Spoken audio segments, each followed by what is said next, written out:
All right.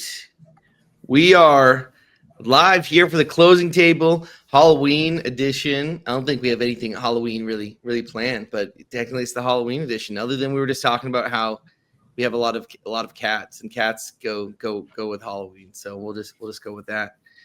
But it's a special one. As always, I'm Drew and my partner Craig over there. But we have one of our clients we'd love to highlight and hang out with today, and we're just gonna shoot the shit about real estate investing. What we see happening the rest of the year, closing out Q4, and then kicking off Q1 of 2026. So without further ado, I'd love to welcome Gabe Del Pilar here to the closing table. What's up, guys? Thanks for having me, guys. Really appreciate what y'all been doing for me. What's going on, guys? How y'all doing? Good, man. Happy Halloween. Happy Friday. Happy last day of the month. That's right. That's right. Yes, sir. Kicking it into high gear. Hell yeah. So, hey, man, tell us a little bit about your journey in real estate, how you got started, what type of real estate you're in, and just tell the people, a little bit about you.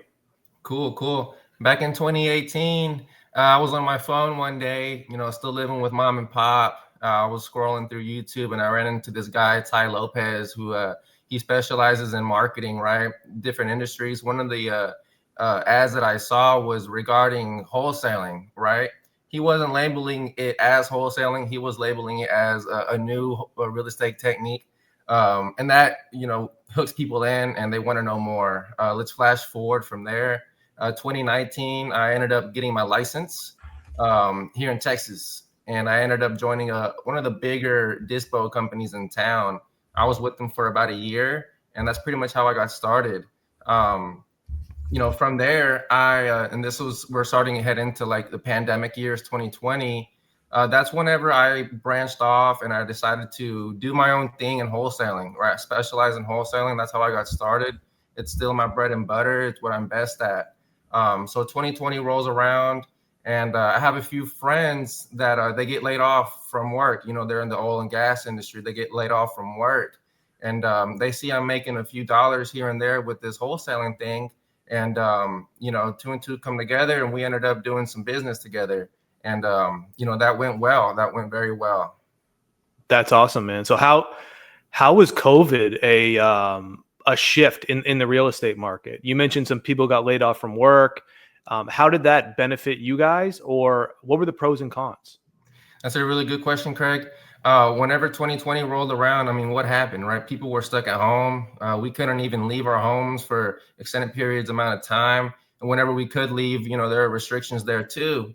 So that changes up people's business model. How did it change my business model?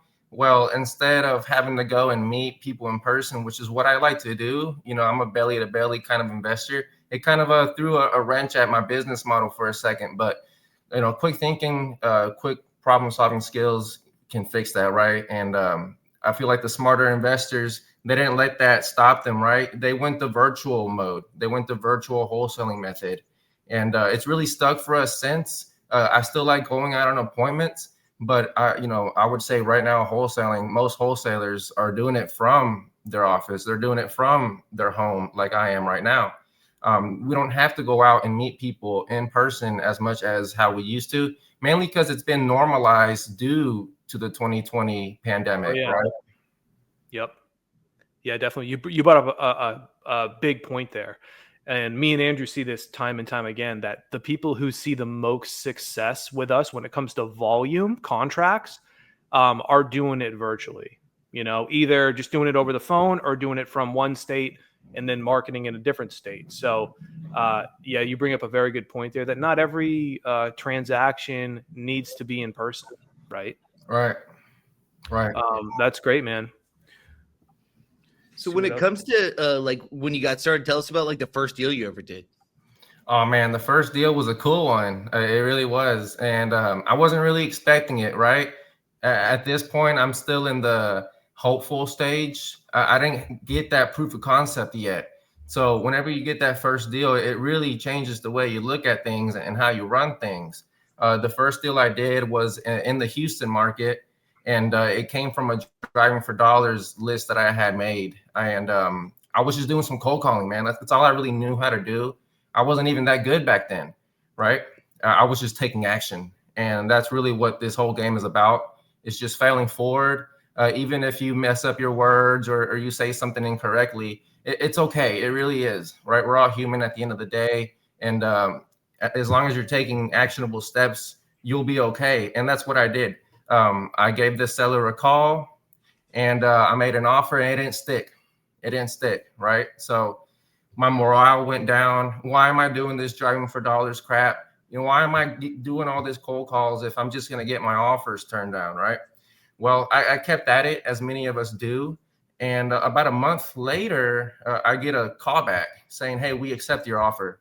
Boom. I mean, that day changed everything, right? I mean, I'm a 22-year-old kid, making phone calls. I shouldn't really even be seeing this amount of money, but it's really cool that it happened. And that proof of concept changed it all for me. That was the light bulb right there. Right. That was awesome. It. Yeah, action. That's a huge thing in this business too. A lot of people, they do the overload on YouTube, on material, on books, try to find out everything they possibly can know about it. But what it brings is analysis paralysis, right? Right. You overload yourself with so much information that you forget that you actually have to use that information you're learning and do what they say. Take the action to get to your first deal or scale or whatever. Right. And that's a good point that you bring up, Craig. One of the big things that catches people that are just now starting to get into the real estate space, or at least the wholesaling space, what sells us? What do the gurus say that gets, my attention, no money, still living with mom and pop? What grabs my attention? And it's whenever they say, you don't need any money to get started, this and that. And that's true to an extent, right? It's true to an extent. What I mean is it took me months and months and months trial and error to get a deal. Can people last 6 months?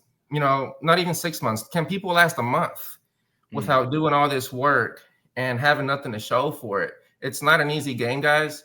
It's not what it's made out to be. The truth is you have to work day and night, bettering yourself, bettering your skills, learning all the time if you actually want to become a wholesaler, right? Not just doing the wholesaling steps. If you want to be a wholesaler, this is something you have to do. You have to know it's going to suck, right? I'm not trying to deter people away from becoming a wholesaler, right? Give it a shot, give it a go. And if you're a beginner, if you're just a kid in college or even in high school, I think that in today's world, the way things are going, the best way to get into the wholesaling game as a youngster is by joining a team, right? Joining a team. There's plenty of teams in your area, guys, that are always looking for young blood, right?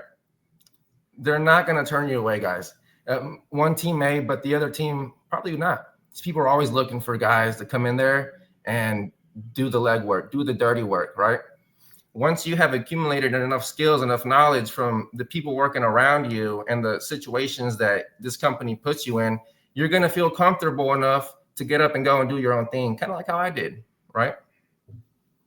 Yeah. So when you say join a team, are you talking like an acquisitions firm, like a big wholesale disposition company, or like your local guys, something like that? Right. There's big companies, there's medium companies, there's smaller companies out there. Some companies may require you to get a real estate license. Like the one that I joined, they required a real estate license. And people say, oh, you don't have to go and get a license, this and that.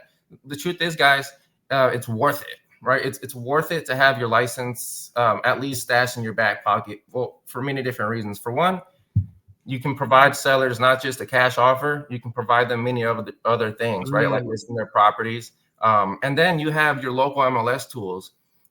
Tools like PropStream, tools like PropWire, and Redfin, this and that. They're great, they're awesome, but nothing beats a local MLS. Nothing does, right? Mm-hmm. It's a very good thing to have. Yeah, you get the most accurate, sales comps, listing comps. Yeah, that's definitely a benefit, man. A lot of people, I think, look past that and are just like, hey, I don't need my license, I can hop in, but I feel like that the barrier to entry with somebody coming in there with that mindset is so low that it just brings the worst of the worst, right? Would you agree? How what do you mean exactly by that? Well, you mentioned the getting the license thing. Right. But then somebody kind of like, well, if I'm going to do wholesale, I don't need a license, right? Right. Where when then somebody like with that mindset, I feel like Got it. just they Yeah. assume that I don't need a license, I don't need money, Well, anybody can do this, right? yes and no, right? Yeah, you can try it, go try it. And then after 6 months, come in and we'll have another talk about it. Mhm. You're limiting yourself, right? That you're just limiting yourself. If you want to just learn wholesaling, cool, like go and do it. You're gonna find out really quick how tough it is in today's market to be a one-trick pony, right? To be just a wholesaler. In today's market, guys, they don't really exist. And if they do, the amount of people and the amount of money that it requires to have a successful, just one exit strategy business, it's pretty big, right? Mm. And guys, that's a good conversation topic there. Do you have any other questions that revolve in that? I think it's Yeah. like really with it, it's like one, I'm sure, like so when you have been through the process of getting your license, just the education you get of how the real estate industry world works, like having that education and being able to talk like a realtor to a potential seller, which you don't want to come off like just a guy who's getting into wholesaling, right? You want to have an education of the real estate industry, understand how to talk to sellers, because as us who do it, and Craig who does a lot of our deals, one thing I see Craig do all the time when he gets on the phone is he's providing education and value to a seller, even if we don't end up working with them, even if we don't end up buying their home. It's providing education of, hey, this is what you're looking at, the things you're going to face. Here's the scope of what the real estate market is like. So a lot of these sellers, just by you communicating with them and providing them some value and education, may lead them to want to work with you in the future. Maybe not on that property, but maybe a property down the line, or maybe you tell them information that they didn't have, and then they believe they can go get something better or greater somewhere else. And just like your first deal, they come back to you a few months later and they say, oh, well, Craig actually gave me this information and was really helpful, even though he wasn't able to buy my house at the price I wanted. But now I've realized he was right about everything, and now I'm going to come back to him. Yeah, that's a really good point there, Drew. Let's put ourselves in a seller's shoes, right? A distressed seller's shoes. These people are getting phone calls, they're getting emails, mail, text messages like every hour of the day, right? It's really hard to pick a path if you're just getting all these different options thrown at you, right?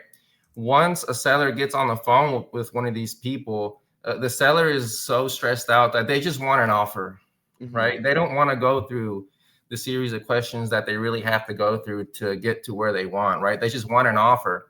And they usually end up getting, a BS offer from these people because they're not willing to really settle the seller down and educate them the way Craig does, the way I do. And that's really what it's about, right? If a seller has 20 people in their ear and they're getting 19 offers and they don't even know where to really go with these offers, and then Craig comes around or someone else comes around, they hop on the phone with this person and they educate them on their house. They educate them on the real estate industry in general. They educate them on, their particular situation. And from there, we can come up with the solution, right? It's all about educating these people and coming up with the best solution for them. Yeah. And also you want to put them, in the hands of somebody who can help. A lot of these people, they think that they see an ad like, hey, I can sell my house cash, but they have a mortgage that's too high for them to accept the cash offer, and it doesn't work. It doesn't cash flow. It doesn't work for any type of investment strategy. How important is it, Gabe, to have like a realtor that is on your team, right? Or just a good connection to send these people to somebody who they can probably, list it, or maybe bring them a buyer, a conventional buyer, or something like that. That's a really good point, Craig. And I mentioned earlier, being a one-trick pony in today's world, it's pretty tough.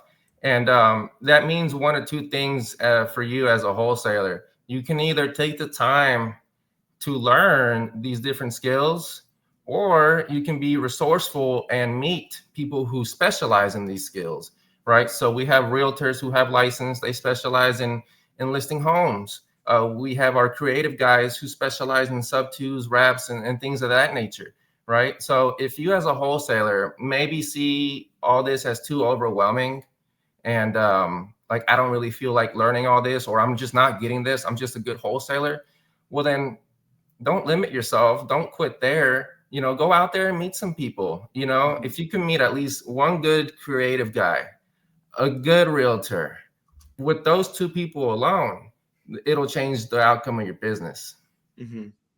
Yeah, definitely.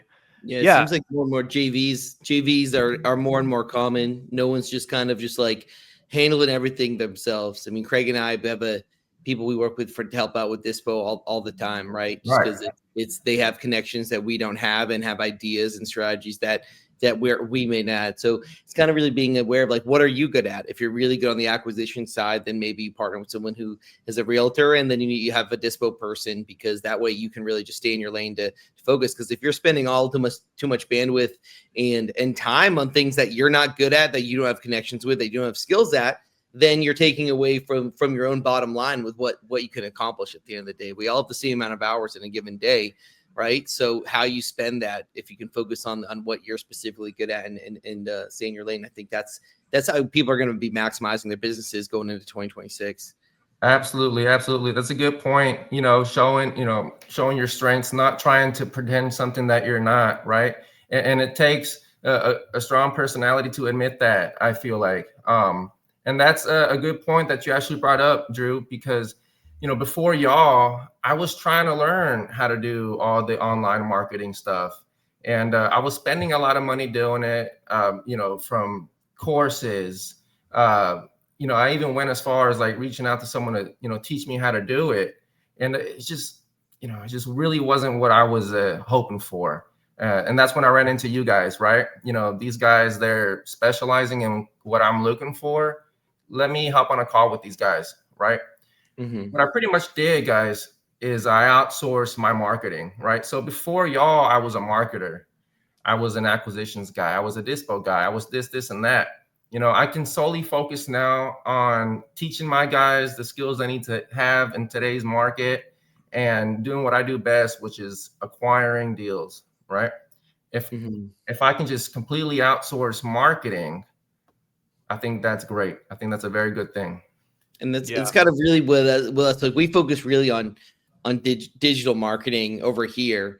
But really, when you work with a company like ours, people are like, oh, you're hiring a company to outsource your marketing. But really, is what you're getting is like a team that is, if you wanted to go out and build out this team and hire this team yourself, you're talking about a full-time project manager who's just making sure everything's done along the way. That's a full-time salary position, a world-class project manager, which all of our clients get.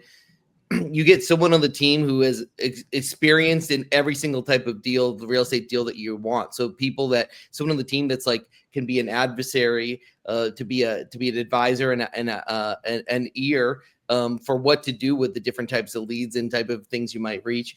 A full-time creative person who's constantly creating the visual images and the copywriting and everything needed to do it. When you go and say you want to have a commercial on TV, you can't just say, you're going to just film it on your iPhone and send it to them, right? Like, it's a full-time creative person and creative mind on the team.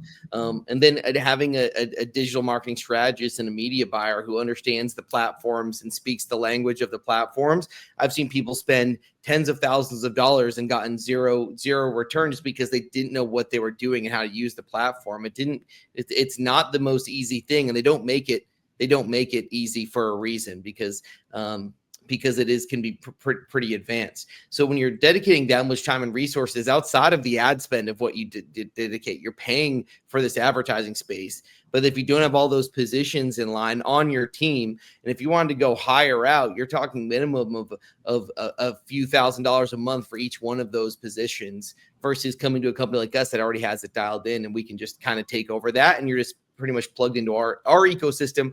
And then the last advantage is everything's already proven and tested and working. Like it's already working. So if you want to go do this yourself, Gabe, and you learned it and you hired this team, then you have to invest the probably, I'd say $10,000 to $30,000 in just testing to get to a point where it works. Right. And if you're willing to invest in all of that, that's awesome. But most people don't have that luxury.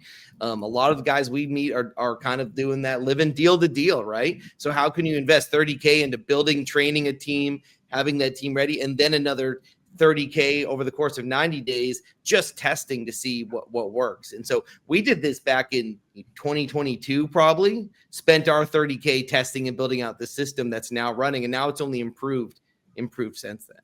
Absolutely. Yeah. Absolutely.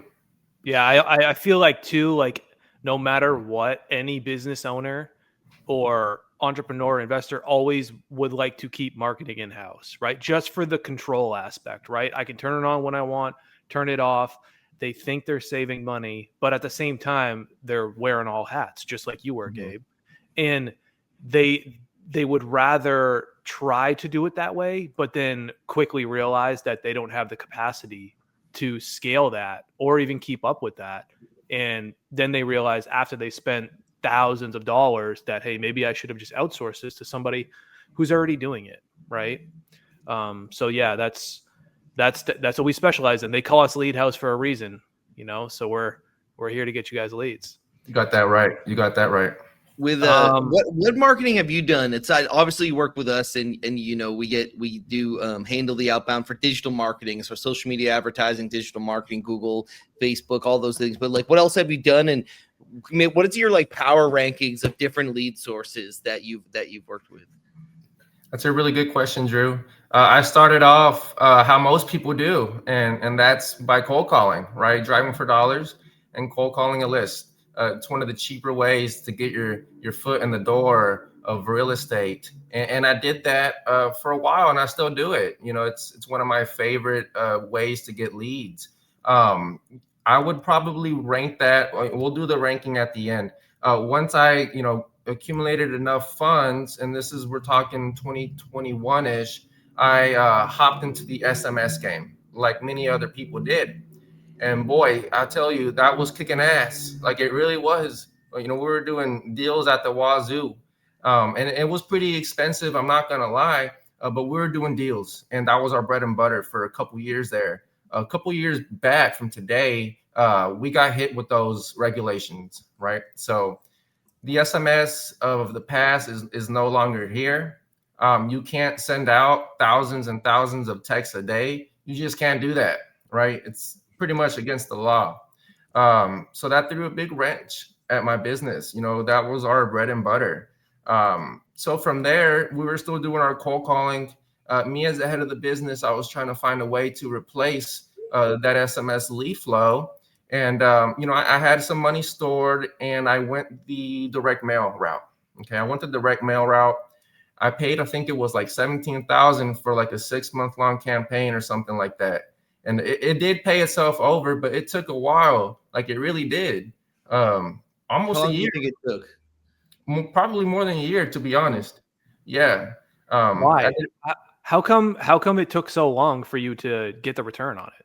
Well, I mean, let's look at the reality of mail, right? First, you have to set up the mail campaign, whatever mail provider you're using.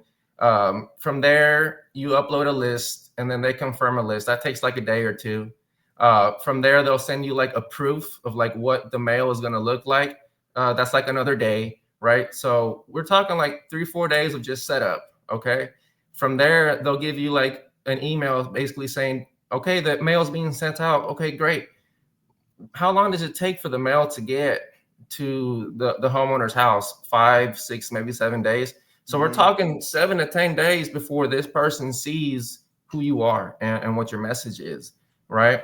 From there, I mean, guys, the direct mail numbers, they're not all that great, right? That shit takes a long time to recoup. Unless you're working with like $50,000 a month in direct mail, there's just other ways to get deals in today's world, right? And then I found you guys, right? And it's been great ever since. So if I were to do a power rankings, and we're talking like all time, number one, guys, I'm gonna put any form of online marketing, right? Any form of online marketing is number one. PPC. Absolutely. Yeah. Absolutely. Number two, I'm going to have to say cold calling, right? Cold calling. Number three, I'm going to have to say direct mail. All right. Direct mail at number three. Number four, guys, I would say JVing, getting in your local market, right? If you're a beginner and you haven't done a deal yet, it's one of the better ways to do your first deal, right? Go meet local people in your market that are doing deals today and see where you can add value to their business, right? If you have nothing going on, see where you can add value to their business. Okay. Yep. So those would be my power rankings. That's a slept on. I feel like the JV thing is slept on just because when you hear JV, you automatically red flag is like, okay, well, one of the JV partners doesn't know what they're doing, or they're just uneducated, or somebody's getting paid for just like bringing a transaction. You're like wholesaling a wholesale, you know? Yeah. Yeah. But there is some people out there who specialize in that, and like, hey, they may have the buyer or they may have the seller to connect the dots, right? So I feel like a vetted JV partner is huge because they can bring a lot of value, you know, whereas you have to keep up with what you're good at in your business. Trying to wear all those hats is going to cloud one part of it. Right, right. And Craig, you mentioned usually one of these JV partners. I'm not saying in every JV deal this person is involved, but you know, the reason why JVing gets a bad reputation in wholesaling and the real estate industry in general is because of unrealistic expectations, right? If you're a JV guy and all you see on Instagram and YouTube is people ripping these, you know, 10, 15, 20K rips, and you expect that for yourself, and that's just not the reality of it. If you have no money involved in this deal, you should automatically assume I'm not about to make a killing at this. Okay, that should be your realistic expectation. If you're a JV guy and you're putting the pieces together, you just need to get the ego out of the way and just put these people together and focus on the relationship. Focus on the relationship that you're building with this guy. Even though you only made $1,500, $2,000 on this JV deal, it's okay. It was your first deal. What's more valuable is the knowledge that you did doing this deal and the relationship that you made by getting it closed out. Okay. Yeah. No, that makes sense, man. So right now in your business, what are like the top few exit strategies you have? Oh, that's a great question, Craig. My first offer that I make to a homeowner will always be the cash, you know, the traditional cash offer. Okay. Let's look at that as like a Trojan horse. You really hope it sticks. You know, whatever your exit strategy is, you want to get that property at the lowest price possible. That still makes sense for the homeowner, right? And you want to go in there with that cash offer. You want to see where these people are at mentally. You want to be their anchor, right? You want to get a reaction out of them. And depending on their reaction leads to the solution, right? If they shoot that offer down, what do a lot of people do? They don't really know how to react to that. And they pretty much just walk away from the lead entirely. And that's not the right way to approach it. And that's probably another reason why people don't really last in this game, is because they're not willing to really sit down with the seller and come up with a solution, like actually have a conversation, right? Like aside from the numbers, I think that's very important. You know, if I get my offer shot down, a traditional wholesale offer, I'm going to come in there with a few different options, a few different offers, right? Okay, fine. The traditional wholesale number doesn't work for you. Let's take a look at your mortgage. Let's take a look at some other factors involved, and let's lay out some options for you, right? Hardly ever is there a time where we can't find an option for a seller. Yeah.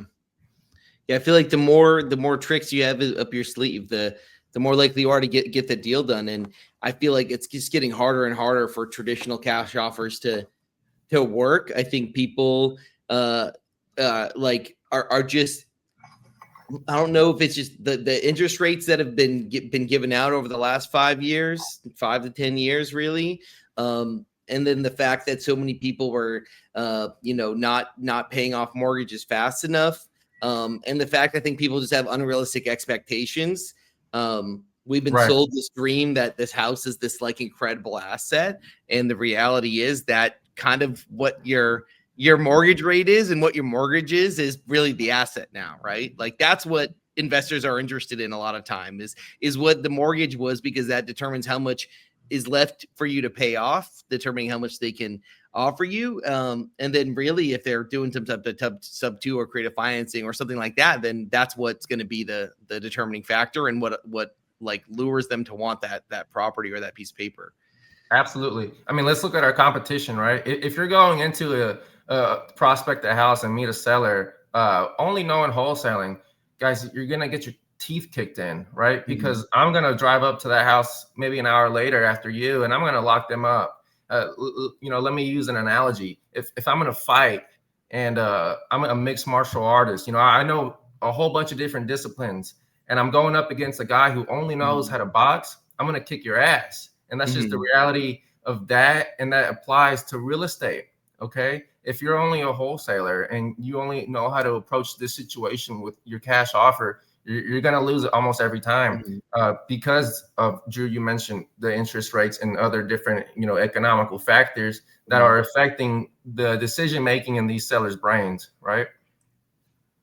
So having alternate solutions, I guess, for their problem, because at the end of the day, man, a motivated seller is a motivated seller. I say that repeatedly. It just matters of, hey, what's their debt situation, their time frame situation, obviously the conditions, and structure the paperwork correctly to still be able to get them an offer that makes sense. But they're at the end of the day, they need to sell, right? Exactly. Just more a little fun. What's like the worst situation you've kind of seen someone in, or the craziest deal you've done, or just like the crazy, because it's always like a lot of times, Craig, I talk about when you're calling these sellers, it's almost sometimes you're a therapist, sometimes you're being treated like a loved one, and sometimes it's like almost watching the news and the craziest news headlines of the week of what this person potentially is going through or gone through. So what are some crazy ones you've been through? Because I know we got some crazy ones that we've experienced. Right. I mean, if you're in a metro city and you're in the real estate industry, you're gonna see some things, right? you're gonna see some things. You're gonna hear some things. Some sad, some shocking, some funny. And after closing hundreds of deals, it's kind of hard to like pinpoint a craziest or like worst deal or something like that. But I'll give you a couple examples. Craziest deals. Woof. There was this one house. This was out in the outskirts of the city. And who called me wasn't the actual owner. Instead of it was the ex-wife. Okay. So this property was backed up on taxes. They're getting ready to foreclose on this house because they haven't been paid for, I want to say it was like maybe 4 or 5 months. And I asked her why, why have y'all not been taking care of these taxes? And she mentioned to me, well, it's not really my house. I don't live there, but it is now because my ex-husband died. Okay. So my ex-husband died in the house, she said. All right. She gave me permission to go out there. And I noticed the doors were locked. Okay. So I called her. I said, hey, the doors are locked. How can I get in? She said, go around the back, bust down the door. So I did. Kicked it down? Yeah. I mean, dude, it took probably like 4 or 5, donkey kicks, man. And I finally breach it. And I see what was giving me, such a rough time getting in. The door's barricaded by probably like 75 Pizza Hut boxes just stacked up to the ceiling, right? No BS. And I'm like, damn, okay, I guess this guy really liked Pizza Hut. So I'm walking through the house, I'm taking my pictures, whatnot, inspecting. And I noticed there was a bunch of the green Nature Valley granola bars. There was a bunch of unwrapped wrappers on the ground. And I'm like, this is weird. I kind of move them around because I see something underneath. And it was dried up blood, right? Dried up blood. And, I got to thinking damn, I really hope this isn't this guy's blood. But it more than likely was. So that's one story. That was pretty nasty, but I got a nastier one for you. You ready? This house was within the city limits. And I went out there. House has been vacant for a couple years. 2-story house, not even that old, but it was vacant. The owners, they actually live out the country, right? They live out the country. So I go in there, and there's like, I kid you not, there's like probably like an inch worth of like shit on the ground, like little pebbles covering the entire ground, like not an inch of like carpet, like everything was covered in shit. And I go upstairs, and it's like the same thing. I'm like, what the hell is going on here? And I go up around back, and I see these 2 goats, right? And this is in the city, right? We're not in the country or anything. I see these 2 goats. I call up the seller, and I say, hey, what's going on? Like, why is your house covered in shit? And why are these 2 goats here? And she's like, oh, yeah, those are the neighbor's goats. I gave them permission to break in through the house because people were squatting, right? So people were squatting in this house, and the solution was, let's unleash the goats. And there was no squatters in there when I went, but dude, like, it was nasty. Goats, man. That's crazy. So what happened, dude? Did you get that deal done? We got him done. Yeah, we got him done. It was messy, just like the house. Anytime, guys, you see like a house that is just absolutely like just berserk through, expect something to tag along, when it comes to like the title issues. Easy. Yeah. Kind of like this came out a Halloween episode with the guys' real estate ghost stories, Real estate ghost stories. Scariest stories. I'm blessed I haven't seen any weird stuff like that. I can't do ghosts. I'll run out that house so fast. That's funny, man. Tell us about the biggest deal you ever did. Oh, that's a good one. And this was back in, I want to say 2023. I was doing some driving for dollars, right? I like to do it. I still do from time to time. I was doing some driving for dollars. And I see this lady, she's like moving some furniture out by the curb. I'm driving slow already, right? I'm not zooming through these streets. I'm going like 5-10 miles an hour already. So, I pull over, I roll my window down. I asked the lady, hey, you moving out? Why are you moving all this stuff out? You getting ready to sell the house? And she said, oh, I'm not the owner. I was the owner's caregiver, but I live here now. I said, oh, what happened? She said the homeowner died, right, a few months back. And the family's giving me permission to stay here along with the homeowner's grandkids. They're not like kids. These are adults, but they were all living in this house. The house was totally messed up, boys, from top to bottom, foundation, AC, roof. It all had to get replaced. It was a very, very expensive rehab. And I got that deal. I want to say I got it for like in the 80s. And I sold it somewhere around, I made $37,000 off this deal, right? That was my biggest deal to date. And just the way that it came, guys, is what makes this deal so special, right? And it goes back to some of the points I was making earlier in the podcast about taking action and not being scared, right, guys? If you see someone, guys, in a neighborhood, even if you're not doing your driving for dollars, guys, roll the window down. If you see people moving stuff out to the curb, roll your window down and ask them what's going on, right?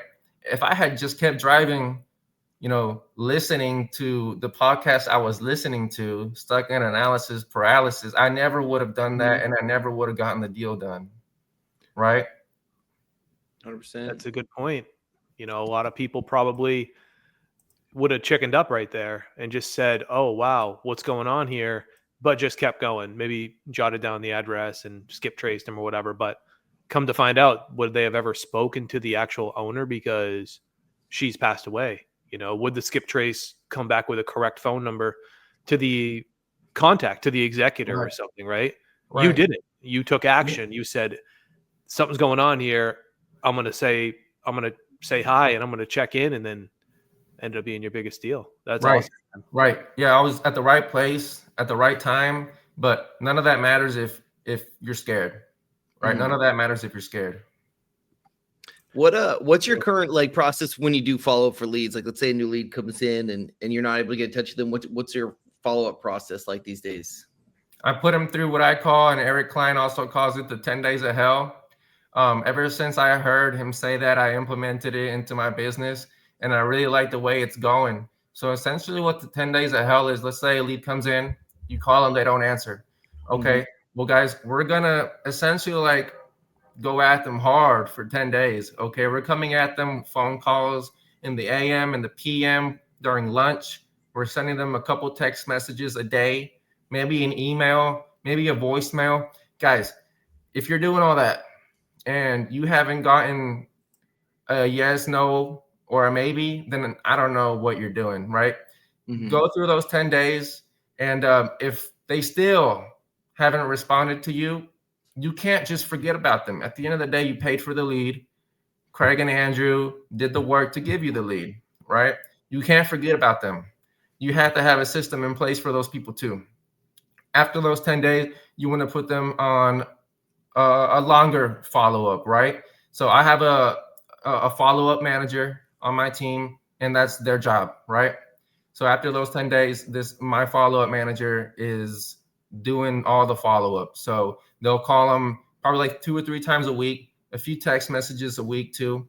My point is, guys, you can't let off the gas just because they didn't respond after those 10 days. Yeah. Do you use any specific tools for those follow-ups, or is it all just done manually? Yeah, so I have REI Simply as my CRM, and I have them all on a drip, right? So if you have REI Simply, and I'm sure other CRMs do it too, you can set up text drip campaigns. So essentially what that is you'll set up a message that goes out at a specific time, and you can set it up. So let's say text 1 hits on this day.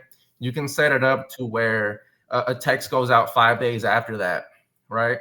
And if you want, you can either send them an email like 3 days after that, and then another text. You can customize it on REI Simply and other platforms, I'm sure, to your liking. Sure. So so the follow-up process when new lead comes in, what about after you speaking to them and maybe they rejected your offer, or they said they wanted to think about it, or take us through that process about how you get back to them and try to maybe play with the numbers a little bit, or just see if there's something you can do. Right. So, I mean, guys, if you get them on the phone and they're trying to squeeze a number out of you already, that goes back again, guys, to like settling them down and educating them on their situation and what they have going on in their house, right? Guys, if you're doing marketing only in one market, I highly advise you to go meet these people. Okay, I really, really do. And I say that because these people are getting calls from people that are out of town and out of state. Okay, so if you're in like, I don't know, let's say you own a house in Houston and you're familiar with the local area codes, and then all of a sudden you get a call from Austin, who would you rather do business with? Your local guy or the guy, in another city or state that isn't even probably going to ever meet you or try to meet you. So that's where you separate yourself, right? If I had a twin, right? If I had a twin in Austin or in Dallas, and I'm competing against these people for one house, who do you think is going to get the deal? Those two guys that are out of town, or me who takes the time to go meet this person? Probably me, right? Yeah, I feel like that this point, there's like I said earlier, there's a lot of like our best clients are doing it virtual. But I feel like that always boils down to price. Like if Gabe goes out there and meets a seller and they can't make it work, it's only for one reason, right? It's the other person that called them from Phoenix, Arizona, make him an offer over the phone, has got a bigger number than Gabe, right? Yeah. But on rapport building, that person that meets them belly to belly will always get the deal if price is not a factor. It's not always the factor, but it's the main factor. These people just want to get the most amount of money, but also They want to feel like they're safe and they're doing business with a person who can actually get the deal done, right? Right.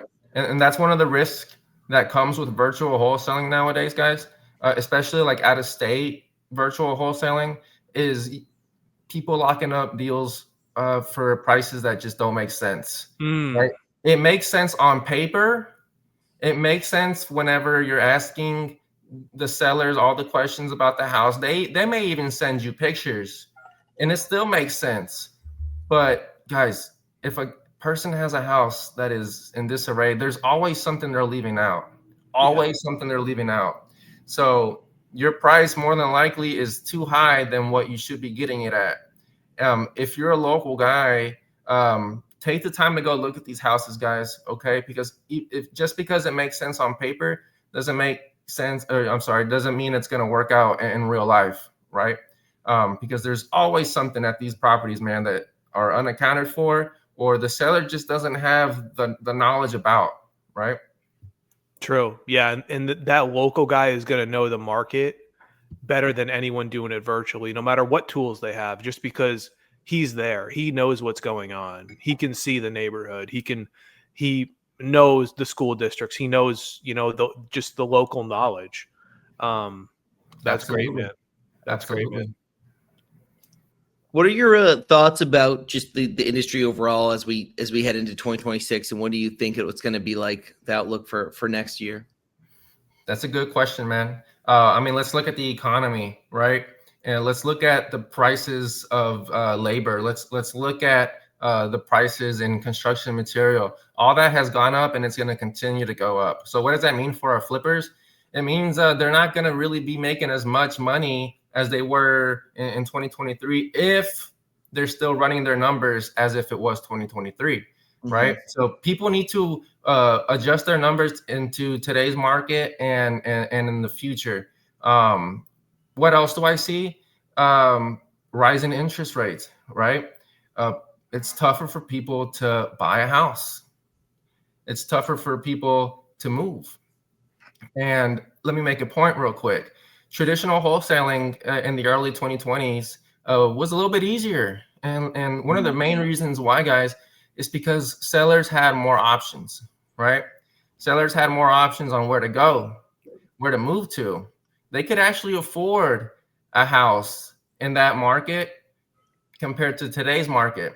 And it could work with your cash offer. And that's why we were seeing more and more wholesale traditional cash deals happening within those years, right? Because they could afford it. The sellers could afford it. In today's world, it's just, they can't, your cash offer probably hasn't really changed much compared to like 2020, 2021. It probably hasn't changed much. And that's due to the rise in construction prices, the rise of material and labor, right? So you can't really inflate your cash offer to try and get a deal in today's market, which leads to you having to learn other ways to get these deals done. Yeah, that makes sense. Yeah. Also, I feel like if people didn't adjust their numbers or their formula, right? I think back in the day, the most common formula was like the 0.7 of the ARV, ARV times 0.7 minus repair minus wholesale was like the go-to formula. But over time, there was a lot of people missing out on deals just because that formula is very aggressive. It is. If you get a deal with that formula, then you got a killer deal. But the just with the rise of interest, the rise of construction, the economy, all of that stuff, the formula kind of changed into like something different. So having those numbers and being able to still underwrite a deal properly is really what's going to set you apart from just going in there for a mindset of getting contracts versus going in there for a mindset of closing the deal, underwriting it correctly, and getting a return, right? Right. Yeah, guys, you don't get paid by locking up a deal. Like, I hate to break it to you guys. Don't celebrate that as a win. If you walk away from a closing table with the seller and you got a contract, guys, that is just the beginning of it. All right. Don't go to your local Chili's and celebrate, guys. Like it just started, and that's when the real work starts. Okay. Which again, whenever you lock up these deals, guys, they have to be deals. you don't get paid from contracts, you get paid from deals. That's true. Yeah. Yeah. Like locking up a deal is just one part. Maybe it's a touchdown, right? But the game is still, you still got a couple quarters left in the game. It's still going. Yeah, you're not even at halftime yet, man. You know, Yeah. the moment you're at halftime is whenever you find your buyer, right? Because then they still have to do their thing, and that's a whole other second half of it. True. Yeah, you're really only halfway there, if that at all. Yeah. Okay. What are your thoughts about marketing in like through like the holidays that are coming up with Thanksgiving and just deals? Like, is it harder? Is it easier through the winter months, depending on where you are, or what do you think about that? That's a solid, really good question, Drew, especially since we're about to head into those, final months of the year here. Tomorrow, right? It's November 1st. And tomorrow marks basically the end of the year for a lot of people, right? They're enjoying the fruits of their labor. They're hanging out with their family. They made a killing these last 10 months. And hey, I'm not knocking that. That's awesome. You go and do that, okay? We're not. November and December have historically been our best months. And Wow. I think I know why. The reason is a lot of other investors, wholesalers, they take their foot off the marketing pedal, right? They took their foot off the marketing pedal, and they start doing less deals, right? They start doing less deals because of that. Us, on the contrary, noticing that, we're going to amp it up, right? We're going to amp it up a little bit. And I'm going to tell you why.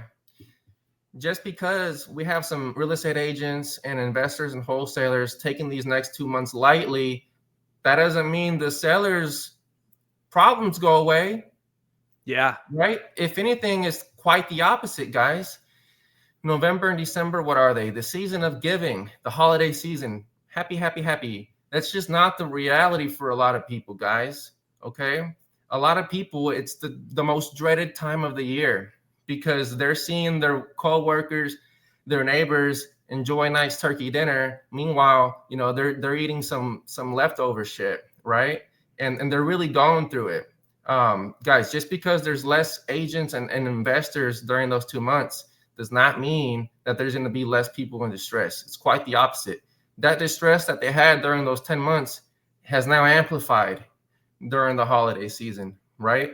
They're really hurting. And it's our responsibility to go in there and help these people out, okay? Because a lot of people have stepped out of the game, giving us the opportunity to come in there and clean up what they left behind, right? Yeah, you make a solid point there. Kind of like, and I think the whole world is kind of like this, like with business and just everything is people kind of, they let their guard down for the holiday months, just knowing that like, the weeks are going to be a little shorter. We got, I think November we got, what do we, is it Veterans Day in November plus Thanksgiving, Black Friday. Yeah. So there's like 4 or 5 days there where people might not even go to the office, you know? One of the big things people don't talk about also with those holidays is, especially if you're doing digital marketing like you're doing, Gabe, is those times where people aren't at work. Those are times where people are at home on their computers and on their phones. And that's where ad visibility is up high, right? So your ability for people to see your that you are offering a solution to their problem is really high. And there's also one period right after Black Friday, Cyber Monday, right before Christmas, where like competition is low because all the e-com brands are really done advertising. They come with these big advertisements. So we had a great look end of Q4 last year because of that, because you got to think about how many days over these next 60 days, how many of those days are a lot of people not working. And when you have that many holidays combined, then that just means people online, computer, pastime activity is at an all-time high. So there's a lot of people that are going to be potentially seeing your ads who maybe have not seen them yet. Absolutely. And this message here, which I'm about to say right now, is for the people who have had a rough year, okay? Because I know y'all are out there. I know y'all are listening, and y'all have maybe had a rough year, guys. These next 2 months is your opportunity window, all right? Your competition who was quote unquote taking your money, taking your deals away from you, they're taking a step back these next 2 months, guys. Okay, these next 2 months, you got to go hard, harder than you've ever been, because if you don't, who's to say you'll still be in the game come January the 1st? You may not. Okay, these next 2 months are very important. Go get a deal. Go get 2. Go get 3. But this is it, guys. Here's a question I kind of just thought of off the record. What are you doing, Gabe, if a lead comes in on Thanksgiving Day, on Christmas Day? Do you think it's rude to reach out to them? Or do you think that that person's probably just had a heart-to-heart conversation with their family about selling the property? Or what are your thoughts on something like that?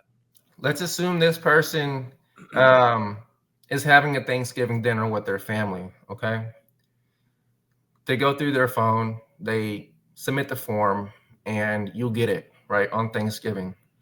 You need to call them. All right, for someone to fill out a form during one of these holidays, it means something, right?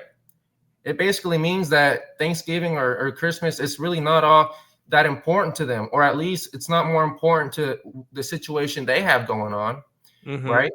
Guys, if you get a notification on your phone saying you have a lead and you're in the middle of eating stuff in your face with some pecan pie, what I want you to do is I want you to rip off a napkin. I want you to put it over your pie, and I want you to step outside and make the damn call, okay? The reason I want you to make the call right there and then is because there's a possibility, and I'm not saying it's a fact, but there's a possibility that if they are at Thanksgiving dinner, there's more decision makers around, okay? So if let's say the property got passed down and now brothers, sisters, all the siblings are eating, their Thanksgiving dinner and they're talking about mom's house. They're trying to come up with a solution. Guys, if that is the case, or even a possibility, you need to call them, all right? Because all the decision makers are there. Imagine if you can get all the decision makers on the first call. That's not an easy thing to do, okay? Sometimes it takes try after try after try to get all the decision makers on the same call and on the same page, right? Yeah, but typically if they are all in the same room, maybe they travel, right? And this is the only time out of the year they can see each other. And Absolutely. the lead comes in, then you already know probably that those people are serious, because why would they spend the time to fill out a form when they could be spending the time with their family? That's it. It just means it's a very important topic for that family and they're looking for a solution. That's great, man. That's great. Awesome. Well, I think time's almost about up. I want to leave off on this last note. Gabe, what are your thoughts on real estate coming into the new year, 2026? I think it's going to look pretty similar to 2025. I still think that people should just be learning right now. Keep learning, guys. If you're having issues with one side of the business, let's say marketing, get on the phone with Andrew and Craig. See if y'all can come up with a solution, whichever it may be. Okay, if y'all aren't a fit for each other, they're not going to leave you hanging, dry. They're going to point you the right way. I think that's probably number one right now. Is we should be educating ourselves and learning different skills. Absolutely. Awesome. Andrew, you have a closing message? Yeah, just want to thank Gabe. Thanks for your time. You spat a lot of free game that I think a lot of people are going to find really valuable. So really appreciate you coming in and being such a valuable resource to us today. And yeah, we're heading into this time of year that's going to be really, really interesting. And with the economy, it kind of seems like every month there's a new weird change that is going to be affecting the economy. We have, potentially a lot of families losing access to SNAP benefits coming up this week, and that's going to affect a lot of people financially. People's budgets are going to change. Maybe you generated leads last month and the people were 75% of the way there. this change right here could take a lot of those people to that 100% mark, right? Where they're like, wow, now an extra $500 a month I have to come up with in my budget. And now all of a sudden that mortgage payment is a lot harder. So everything that happens, these changes also just make opportunities, right, to help people. And that's really what we're about is helping people out of situations and these people with these accelerated timelines. So don't hesitate. Don't sleep this time of year, where there's a lot of ways that this time of year can be an advantage. And a lot of people just assume that it's going to be slow and because of the weather and whatnot. But Craig always says, people that need to sell need to sell. Doesn't matter if it's snowing, the roads are icy, if it's Christmas Day. The people that need to sell, and someone's going to get that deal. So it might as well be you guys. So if you need help getting any leads, we'd love to talk. Just go to leadhouse365.com and book a time to jump on a call with us. Every call is 100% free, no obligation. We just love to hear about you, your business, what you're doing, and see if maybe we could be a fit to where maybe we can help you. We offer the most motivated leads at a fraction of the price of PPL companies and a lot of the competitors. You get that full outbound marketing team, done for you. Everything's kind of white glove done for you. So we'd love to be able to help you out. And as always, we'll be here in 2 weeks from today. It looks like the next one will be we're going to be jumping into November. So it looks like 2 weeks today will be November 14th. November 14th, we'll be back at the closing table. So appreciate everyone hanging out, and make sure, Gabe, do you have anything you want to shout out before we log off? Absolutely, man. One quick last message to everyone listening. Guys, if you have a CRM, you have a deal in there, go after it, guys. There's deals in your existing CRM, guys. But that's not going to cut it. You need new leads coming in, guys. And I truly, truly believe that Lead House 365 are the people for the job. Awesome. Thanks for coming on here with us today, Gabe. Hey, man. Thanks for having me, guys. Hopefully we can do this again. Yeah, absolutely. I hope everyone has a great, happy Halloween. Everyone stay safe, and we'll see you guys all in a couple weeks. All right, guys. Thank you, guys. Bye. Bye. And we are